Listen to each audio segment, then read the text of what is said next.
¿Dónde está, Señora mía?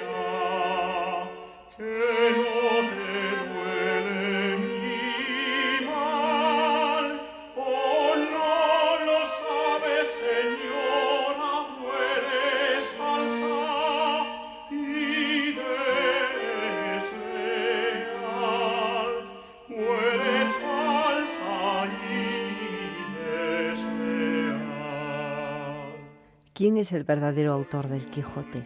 Un personaje que trasciende la obra literaria, una obra cumbre de la literatura universal, compendio de sabiduría, de virtudes y de pedagogía.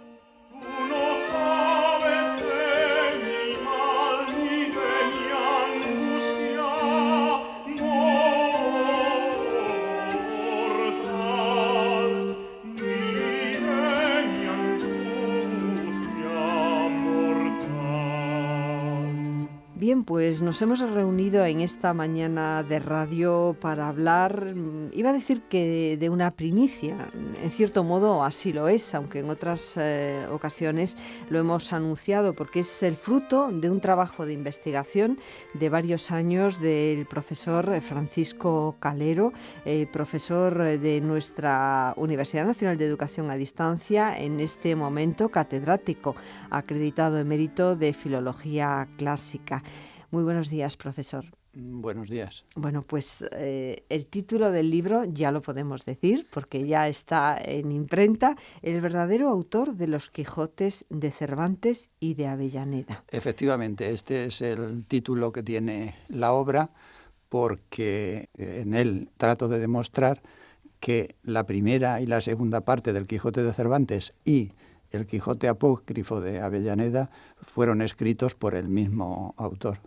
Bien, pues es un libro que se publica en la colección que tiene la UNED con la Biblioteca de Autores Cristianos. Son investigaciones fruto del trabajo de ese gran grupo de investigación que es el Grupo de Estudios Medievales y Renacentistas, GEMIR, del que forma parte el profesor Calero, porque además es fundador de este grupo que dirige el profesor de la Facultad de Educación de la UNED, Francisco Javier Vergara Ciordia, catedrático también acreditado de Historia de la Educación, profesor de nuestra facultad. Y bueno, como director además de esa colección de escritos medievales y renacentistas que, bueno, hemos ido presentando a lo largo de los años en este tiempo de radio de la UNED, en Radio 3, y este volumen del que hoy vamos a hablar, el verdadero autor de los Quijotes de Cervantes y de Avellaneda, constituye el número 10 de la colección, profesor. Sí, después de 6 años de que salimos con la colección, ya hemos publicado 10 volúmenes y la verdad que este es un volumen, todos son importantes, pero digamos por la trascendencia mediática y significativa del título y de la investigación, este creemos que es extraordinariamente significativo para la colección y por el tema que trata. Bien, nos acompaña también esta mañana de radio el profesor José Polo. Él es en este momento pues profesor jubilado de la Universidad Autónoma de Madrid. Le presentamos como catedrático porque lo es, aunque él nos puntualizaba que había obtenido la cátedra pues en la Universidad de Castilla-La Mancha, una cátedra de lengua española. Muy buenos días, profesor. Buenos días. Y bueno, me gustaría pues también en esta primera impresión que nos comentase qué le parece este trabajo de investigación del profesor Calero, así en principio. Bueno, en primer lugar, como lingüista que soy, fundamentalmente quiero señalar, digamos, lo acertado del título en cuanto al uso de las preposiciones de Cervantes y de Avellaneda, que no quede la menor duda, ¿no? Preferible a de Cervantes y Avellaneda, de tal modo que ya es importante que en el propio título haya claridad y quede, digamos, ese título abierto a cualquier interpretación de gente de cualquier nivel cultural, ¿no?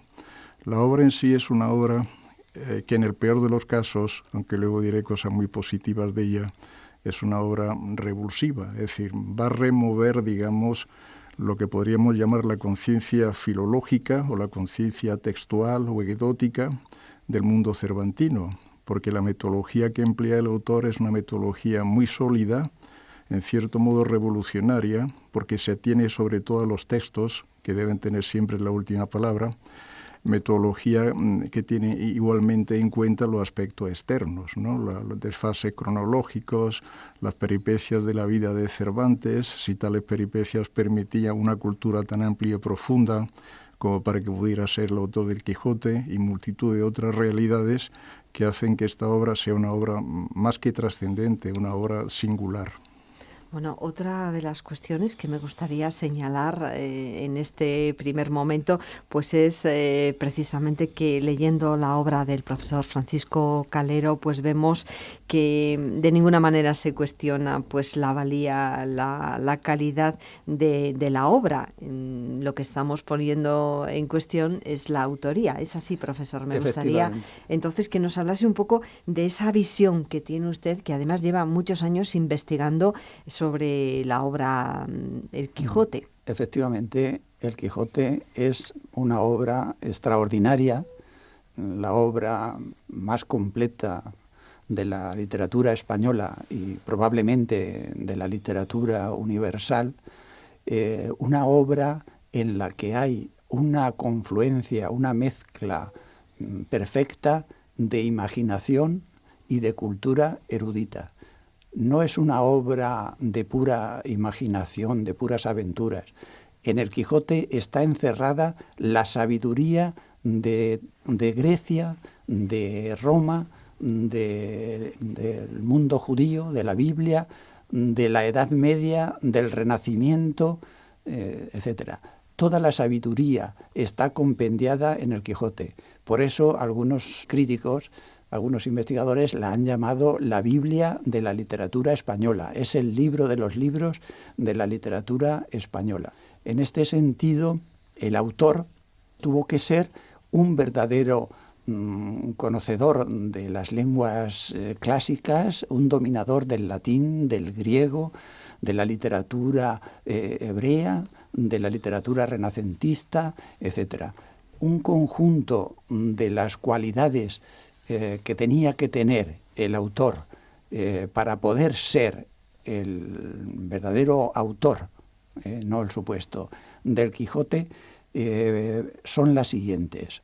El autor tuvo que ser de altísimas capacidades literarias, un teórico del lenguaje, un teorizador de la literatura, gran retórico, dominador de los autores griegos y latinos, dominador de la mitología, conocedor del Corán, consejero de sabiduría, pedagogo, filósofo, teólogo, psicólogo, jurista, gran historiador, pacifista, preocupado por los pobres y por las soluciones de la pobreza, educador de la mujer, experto en ciencias, física, matemáticas, astronomía, medicina y, por supuesto, excelente latinista.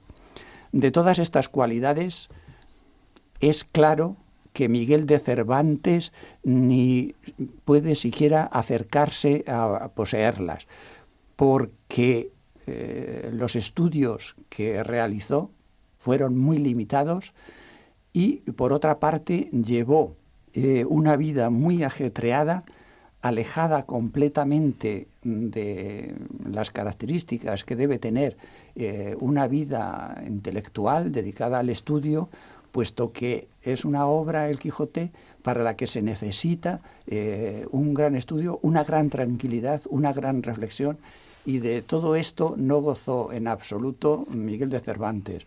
Por todo ello, concluyo que Miguel de Cervantes no pudo escribir de ninguna forma El Quijote.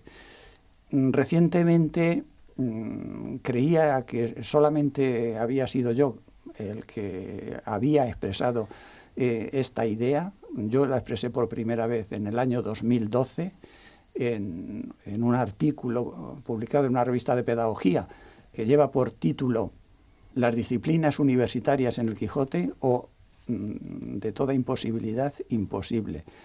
Hace solamente unos días he conocido que el académico de Sevilla, Francisco Aguilar Piñal, expresó también esta misma idea, o sea, la imposibilidad de que escribiera Cervantes El Quijote, basándose fundamentalmente en la vida. Yo, por mi parte, lo he hecho basándome sobre todo en el estudio, en el análisis de las disciplinas universitarias, que tienen un gran tratamiento, un gran desarrollo en el Quijote, y que es imposible que un personaje como Cervantes, que no había saludado la universidad, tuviera esos conocimientos de todas las disciplinas universitarias.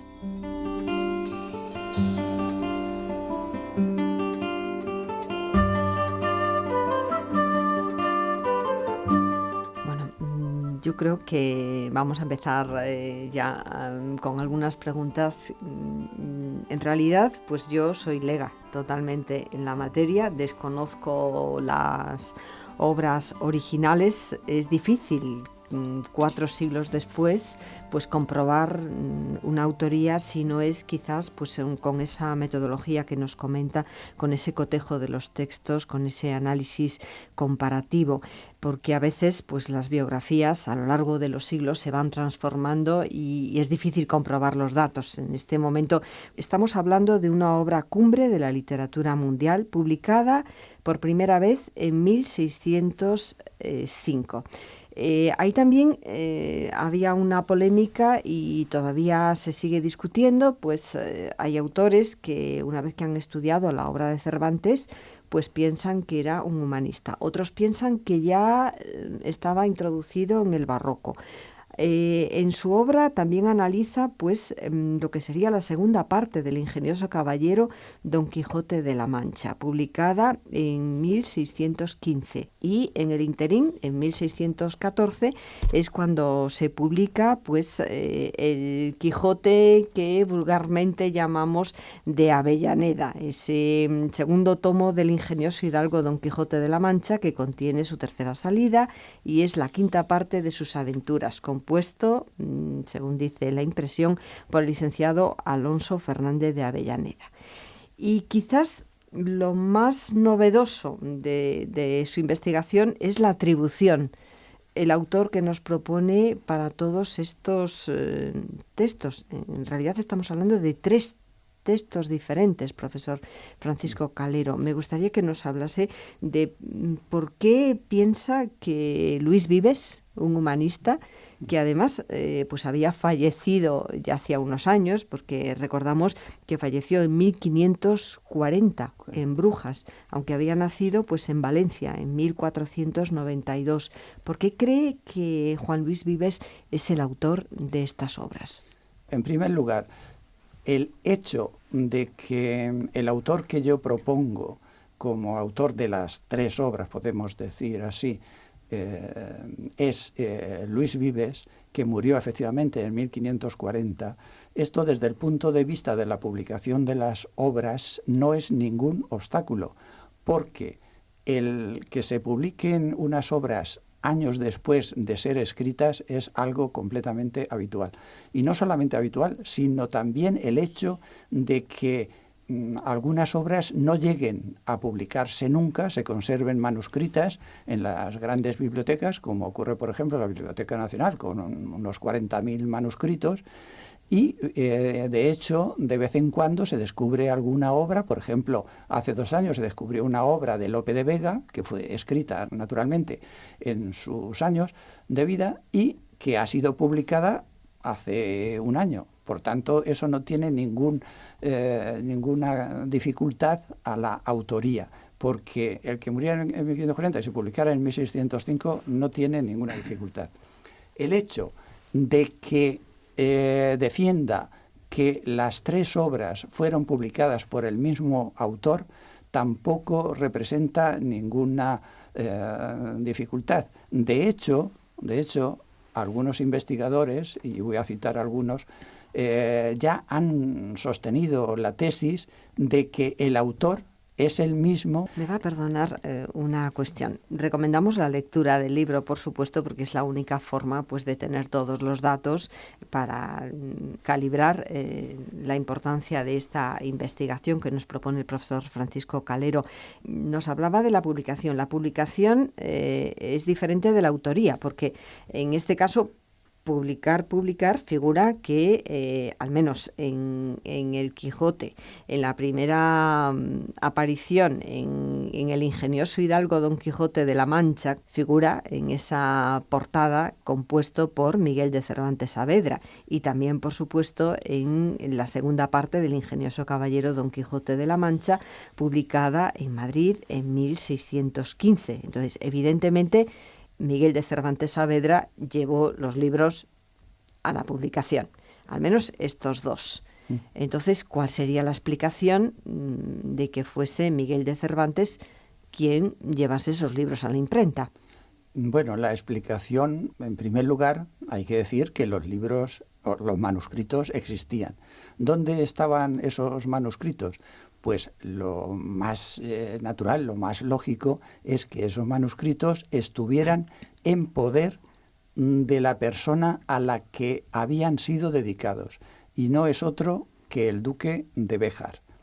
El duque de Béjar, sabemos con toda seguridad, con toda certeza, que el antecesor, podemos decir, en el ducado de la época de Cervantes, el tercer duque de Béjar, fue íntimo amigo de Luis Vives.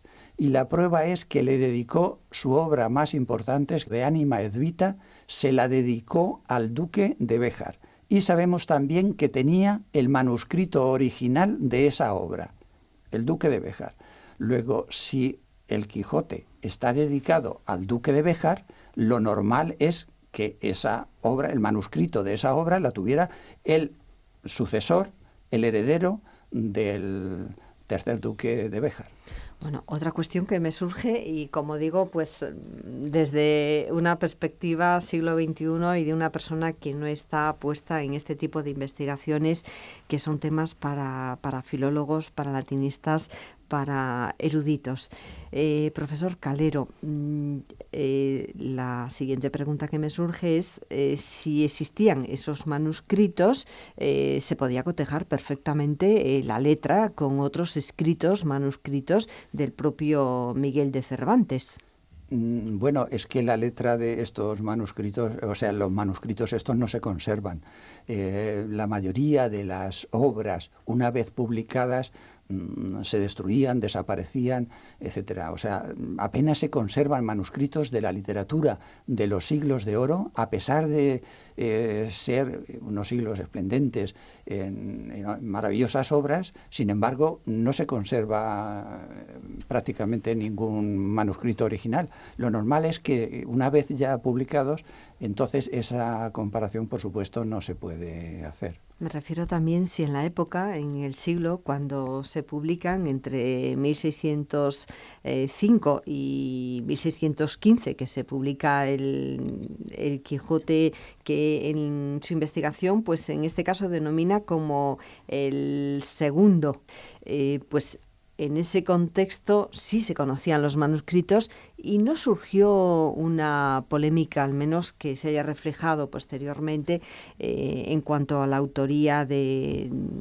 los atribuidos a Miguel de Cervantes Saavedra, profesor. En aquel momento no se estableció ninguna polémica al respecto, porque las personas encargadas, podemos decir así, de la publicación de los manuscritos, actuaron con una gran prudencia y además, con toda seguridad, estaban favorecidos por las autoridades o por la autoridad real, que en aquel momento, como sabemos, era omnímoda y podía disponer de las cosas como bien le parecía. En este sentido, yo creo que tuvo una gran influencia en la posibilidad de la publicación de los Quijotes la intervención del rey. No tenemos que olvidar que Luis Vives fue íntimo amigo de Carlos V y que dedicó una obra suya a su sucesor, a Felipe II. Luego, en el contexto de la realeza, Luis Vives era una persona privilegiada y lo que él hubiera deseado, desde luego, tenía grandes posibilidades de que se cumpliera.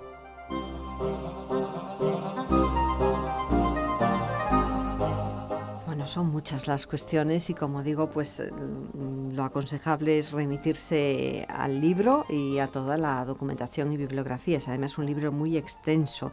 El verdadero autor de Los Quijotes de Cervantes y de Avellaneda, del profesor Francisco Calero, porque ahí podemos ver todos los argumentos en que basa esta investigación, todos los datos para llegar a esas conclusiones.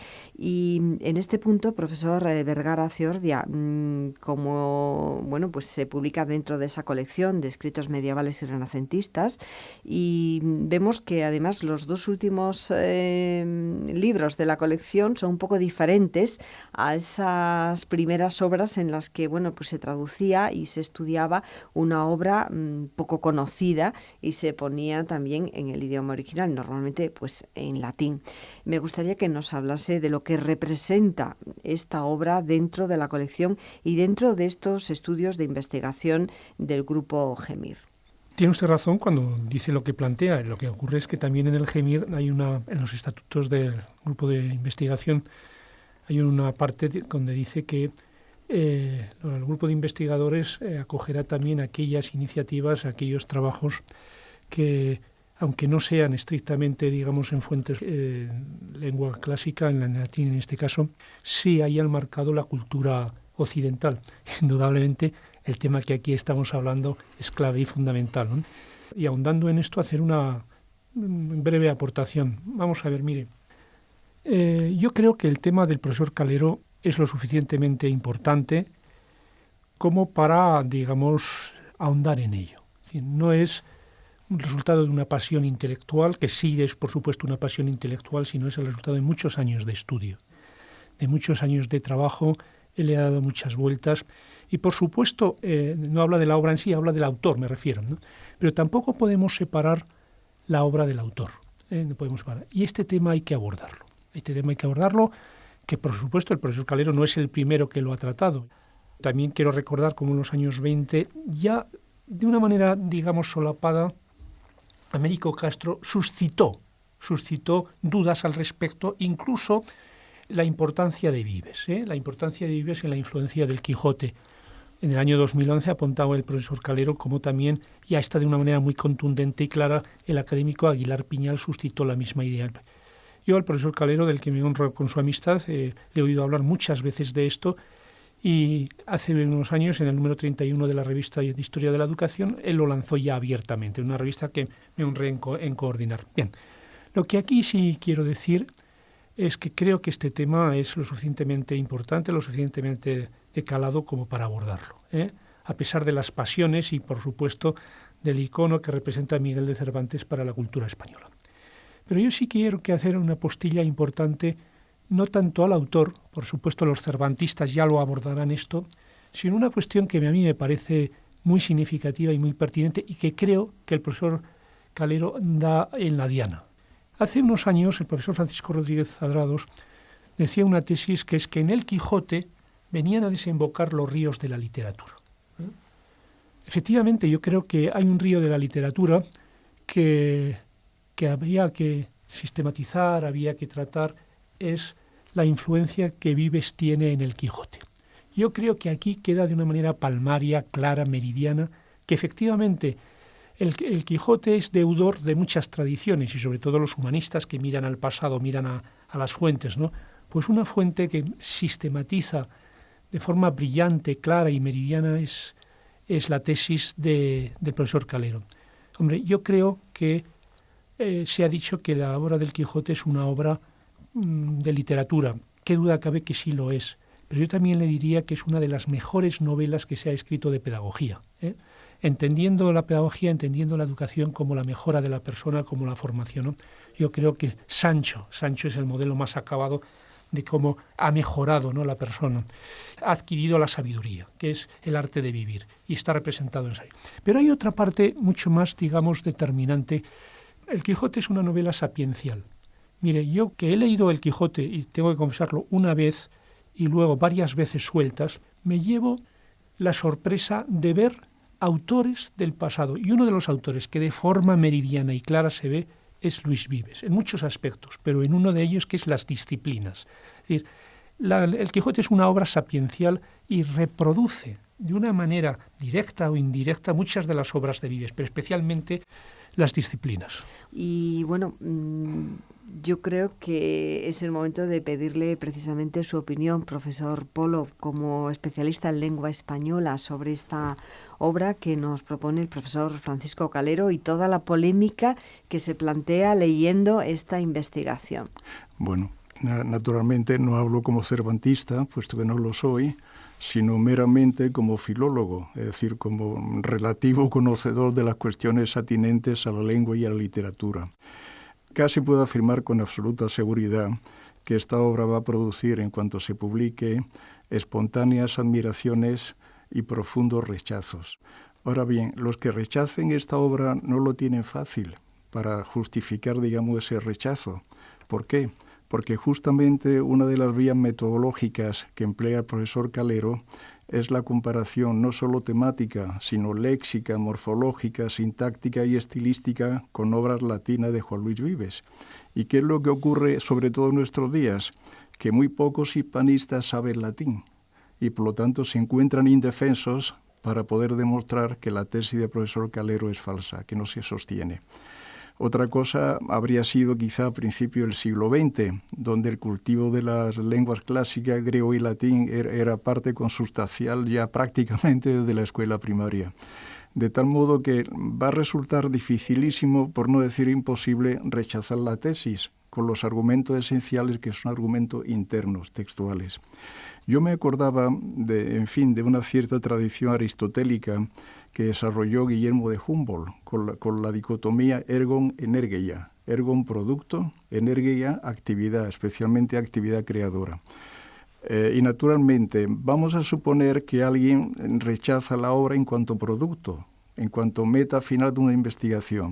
Pero es que la riqueza, la energeia de los planteamientos del profesor Calero es tan amplia y tan profunda que realmente ya, aunque el ergo, el producto, fuera equivocado, que eso, es mucho suponer, la riqueza que se desprende de los planteamientos que ha hecho ya supone un enriquecimiento extraordinario, tanto si se cree la tesis de él como si no se cree, porque forzosamente tienen que sacar a colación y tienen que demostrar con multitud de pruebas posibles o imposibles, digamos, hechos, argumentos, para poder demostrar que la tesis del profesor Calero es equivocada. De tal modo que yo considero que la aparición de esta obra es no solo filológicamente, sino sociológicamente de un éxito extraordinario, y realmente era una obra imprescindible para el propio desarrollo de las humanidades. Bueno, el tiempo de radio, como digo, manda, y solamente disponemos hasta aquí en el tiempo de Radio 3 de Radio Nacional de España.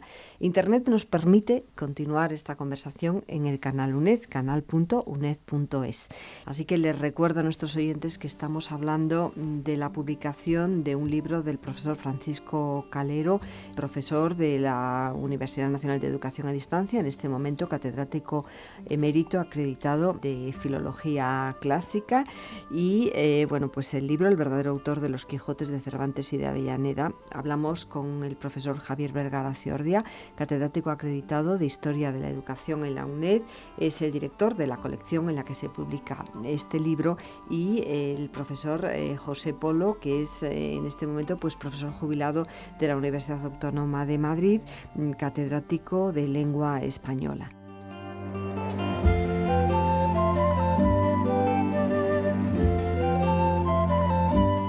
Es también muy relevante pues que el profesor Francisco Calero pues en la propia obra, con mucha modestia, plantea todos los argumentos y se ofrece para esa discusión digamos filológica y para esa discusión científica en torno a su obra, y la plantea además como una aportación para que otros investigadores pues continúen esta tarea.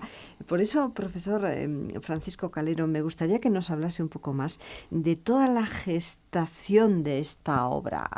Algo nos ha avanzado y bueno, pues en una conversación es muy difícil abarcar todos los aspectos, pero aquellas cuestiones que le parezcan más interesantes, sobre todo pensando en oyentes no eruditos, como es mi caso, y que bueno, puedan pensar, menudo atrevimiento en pleno siglo XXI, y cuando además estamos celebrando pues esos 400 años en este año de la publicación de esa segunda parte del ingenioso caballero Don Quijote de la Mancha, y bueno, el próximo año pues el 400 años de la muerte de Cervantes, de Miguel de Cervantes.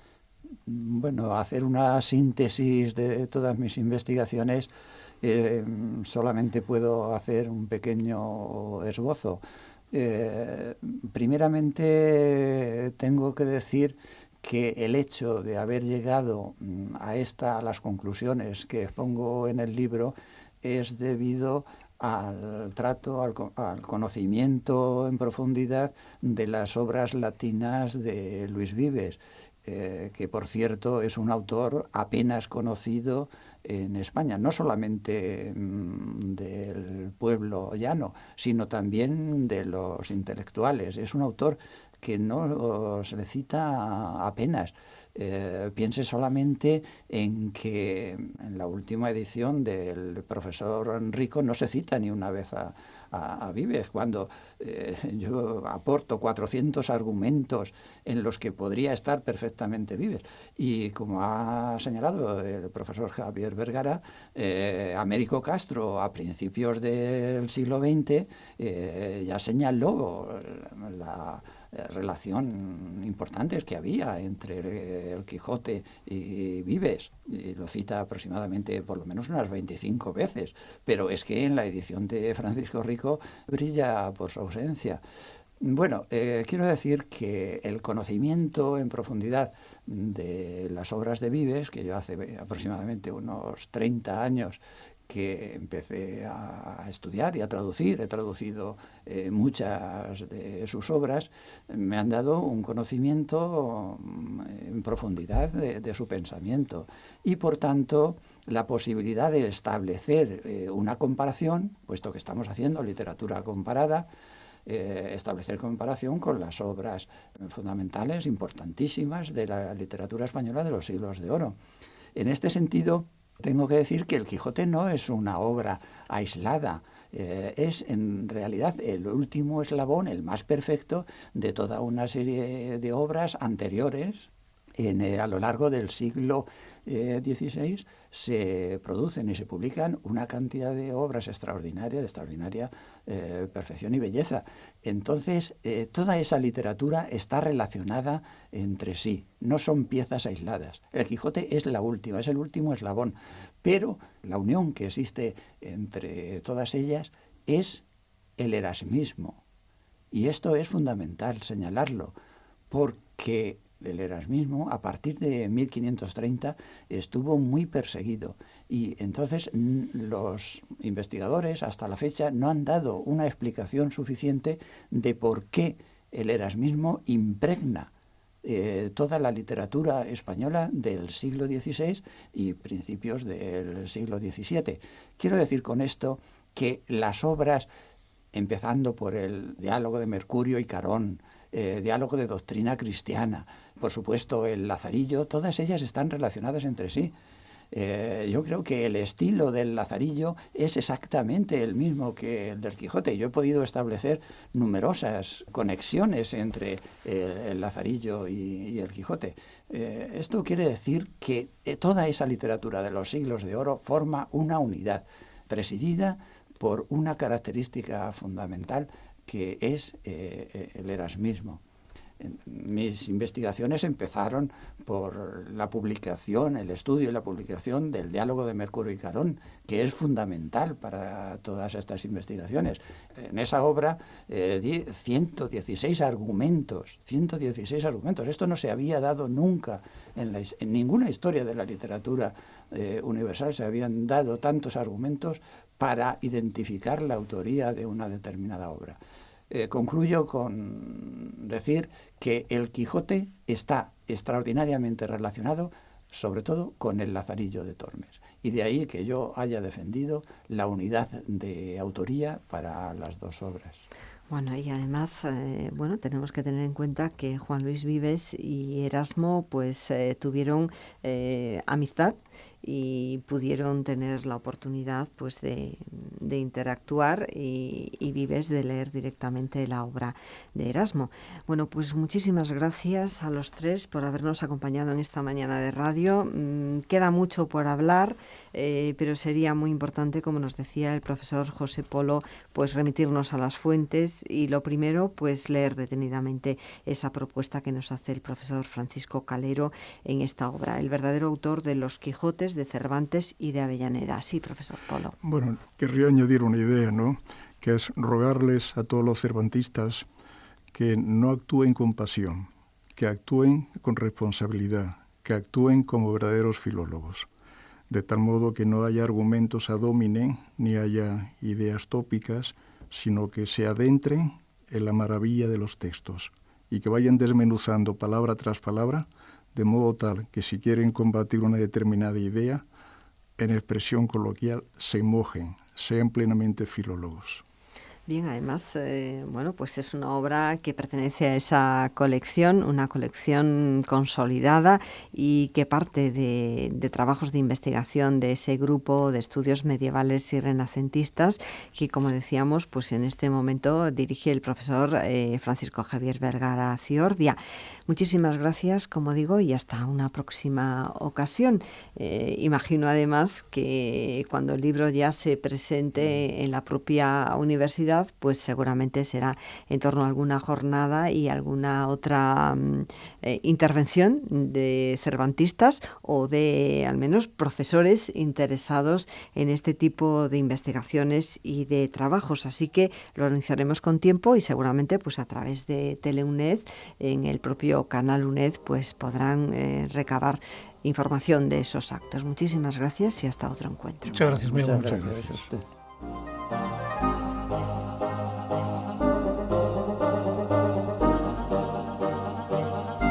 Este será el volumen número 10 de la colección de escritos medievales y renacentistas publicada por la Biblioteca de Autores Cristianos, BAC, en colaboración con la editorial UNED, y ya se está preparando el siguiente volumen, el número 11, dedicado a la obra de Rábano Mauro sobre la educación de los clérigos, en latín, en el original del siglo IX, una obra que representa la síntesis cultural y pedagógica del Renacimiento carolingio. El estudio y la traducción para su publicación en esta colección es un trabajo de la doctora en Historia Medieval Ana Belén Sánchez Prieto, profesora de la Universidad Complutense de Madrid. Sin distancias, un programa de la UNED en Radio 3 y cuando quieras en canal.uned.es.